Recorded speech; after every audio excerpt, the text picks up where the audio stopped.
The blow came without warning. My cousin's hand cracked across my cheek right by the courthouse gate, sending me hard against the iron bars until the metal bit into my back.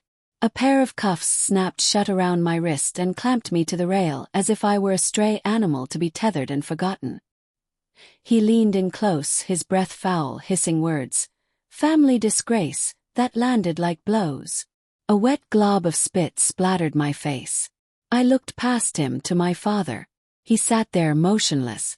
No protest, no intervention, just that terrible passive watching. His silence singed deeper than the slap. I didn't struggle. I didn't cry or plead.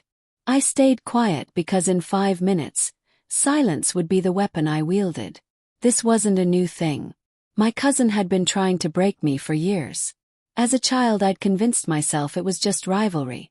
Cheating at board games, shoves on the football field, the sneer whenever I brought home a medal. But it was never mere competition. It was a bitter obsession. He despised me for showing up, for daring to take up space, for refusing to disappear. And my father, he never stopped it. He'd laugh it away as boys being boys. That excuse wasn't harmless. It taught my cousin that violence carried no consequence when I was the target. To me, the courthouse was more than stone and glass that day. It was the culmination of years spent studying alone at night, grinding through law school while clerking by day, sacrificing the applause and the assumption of my family. While my cousin squandered himself on drink, gambling, and bar fights, I built something else. A name, a reputation. Quiet work nobody in my family noticed. They still saw me as the child to mock, humiliate, and discard. They had no idea who I had become. An officer ran over and pulled my cousin back. He kept cursing, spitting, demanding to be heard. I stayed cuffed to the gate like some criminal and said, calm and clear, "D, unlock me. My hearing starts in 5 minutes." They blinked at me as if unsure whether I meant it. I did. When the courtroom doors opened, I walked in. My father sat in the gallery with that smug, satisfied look, convinced my silence proved my weakness. My cousin hunched behind him, his face flushed, muttering threats. Then the clerk called, "All rise." The gavel waited. The chair waited. I stepped forward and took the judge's seat. Their faces changed. 5 years earlier I had quietly applied, burning midnight oil in law classes, picking up clerkships, folding every rejection into fuel. Every slight from my cousin pushed me harder. Every cold shoulder from my father rooted me deeper. Nobody, no family member, no so-called friend, knew the work I'd done. They assumed I was lost, failing, invisible. But invisibility can be an advantage. No one reads the blade before it's pressed to their throat. My cousin's tantrum at the gate was now on record, logged, witnessed, and filed.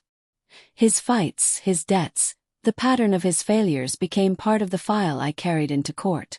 My father's silence would no longer be protection. It would read as complicity. From the bench I didn't see father or cousin. I saw defendants awaiting their turns. The room fell into a stunned hush. My cousin squirmed as realization dawned too late. My father's eyes flitted around, hunting an escape that didn't exist. I gave the order to proceed. Steady, measured. The day's trial wasn't strictly about them, but my presence made the point. Each question, each ruling, every motion was a reminder. I had stopped being the abused and become the arbiter. When adjournment came, I passed them without a word. My cousin lunged, but the bailiff intercepted him. My father called my name, a voice softer than I'd ever heard. I didn't look back. Revenge didn't require me to shout or spill blood. It didn't demand drama. It required patience, calculation, and restraint. My cousin had wanted me chained and humiliated at the courthouse gate. Instead, I used his own rage to bind him. My father had wanted me obedient and broken. I turned the silence he taught me into the final ruling. Weeks later the summonses arrived. Real charges this time. Assault at the courthouse, disorderly conduct, audits into shady finances. My father came to me, stumbling through half-truths and excuses, insisting he never meant harm. I listened while he babbled on about pride and misunderstanding. Then I met his eyes and said quietly, "You taught me silence. Now you live with it." I closed the door before he could answer. People imagine revenge as a blaze. Wild, loud, destructive. They're wrong. True revenge is ice. Slow, controlled, inevitable. Doesn't consume you. Preserves you.